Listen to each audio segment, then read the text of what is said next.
All right, we move on to sports now. Here's Charles Aruka. Hi, Charles. Oh, thanks, Joma. Welcome to Sports News. Now, despite the inability of Nigerian athletes to secure a place in Taekwondo at the 2014 World Youth Olympics in Nanjing, China, the World Taekwondo Federation has given Nigeria a wild card to compete at the Games owing to the country's consistency in the last few years. The WTF qualifiers concluded at the weekend in Taipei City. 39 countries, including 2 African nations, Egypt and Morocco, secured their places at the Global Championship holding later in the year in China. But the world-ruling Taekwondo body considered Nigeria's pedigree at the global stage, coupled with the performance of Team Nigeria's 9-man contingent, and decided to award one of the 20 wild cards available to Nigeria in the male event of the Olympics. In football, Nigeria's under-17 women's coach Balanikiu insists the target is picking the Under-17 Women's World Cup trophy after what he termed a fantastic performance against Mexico. The Flamingos needed a win to secure top spots in Group D, and they got off to a great start, scoring 2 goals in 20 minutes before getting their third early in the second half. Rashidat Ajibade, Uchenna Kanu and Aminat Yakubu were the scorers in the emphatic victory over the North Americans, who came into the game having scored 8 goals without conceding any. Nigeria will take on Spain in the quarterfinals as they hope to make it to the semi-finals for the first time.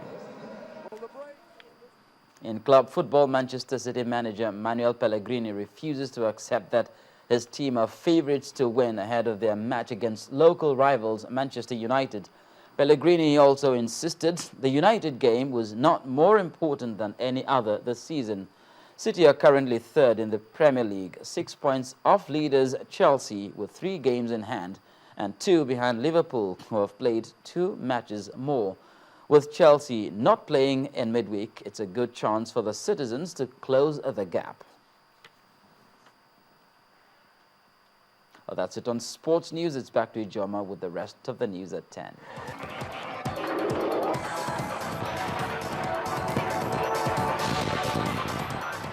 Well, we'll have some more foreign stories. Here's Cynthia Area to take us through. Cynthia? The Ukraine's interim president, Alexander Turchnov, says he has ordered the withdrawal of armed forces from Crimea. The decision was taken because of Russian threats to the lives of military staff and their families. Plus, a court in Egypt has sentenced to death 528 supporters of ousted Islamist President Mohamed Morsi. They were convicted of charges including murdering a policeman and attacks on people and property. Also today, a neighbor of South African athlete Oscar Pistorius said she heard screaming followed by gunshots on the night he killed his girlfriend, Reva Steenkamp. Annette Stipp said she heard both a man and a woman scream. Finally, 20 Yemeni soldiers have been killed in an attack on a military checkpoint in eastern Yemen. Yemen's state-run Saba news agency reports the attack took place in the province of Hadramaut. And those are the top stories on the foreign scene.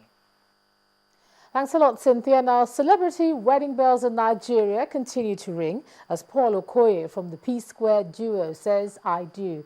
Here's Mayowa Ogundele with the details.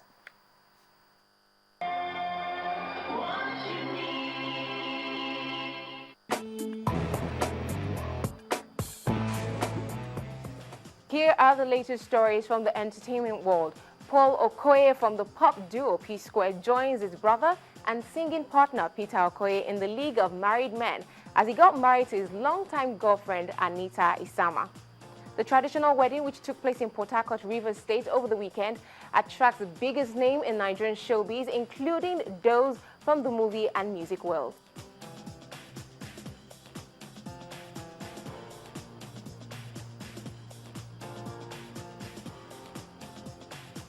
And on the controversial body bleaching cream of pop singer Densia continues to cause a stir within the black communities outside the country after the product was called out by Oscar award-winning Lupita Nyong'o.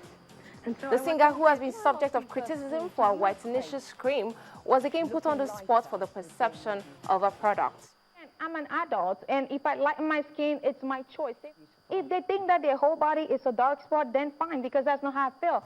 A Nigerian short film by Newton Aduaka has been admitted into the 2014 edition of the prestigious Cannes Film Festival.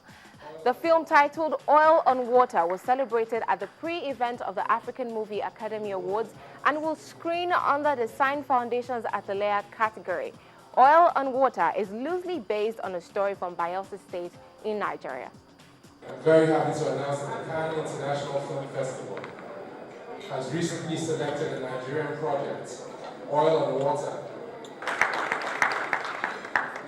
On to new music now. Dublin-based Nigerian singer Tyree Otano has released a music video for his dance single titled Maduro. The video, which is released under the Fat Palm Music imprint, is directed by Ovi Etseyate.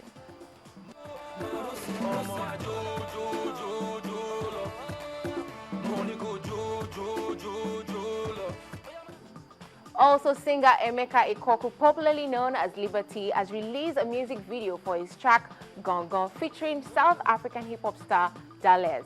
The video, which is directed by the famed Godfather production, was shot in South Africa.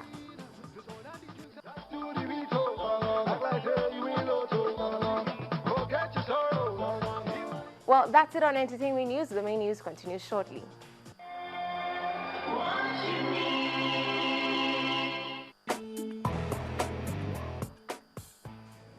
Well, thanks a lot, Mayowa. And the main news again.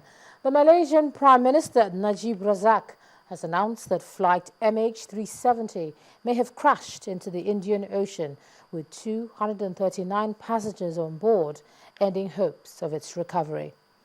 And the former head of state, General Muhammadu Buhari, has criticized lawmakers for poor oversight functions, which has resulted in the alleged 20 billion naira unremitted NNPC funds.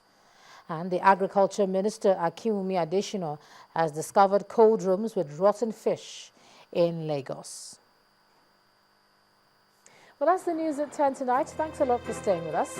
Focus on Africa is up next, so do join us for that. I'm John. Do have a good night.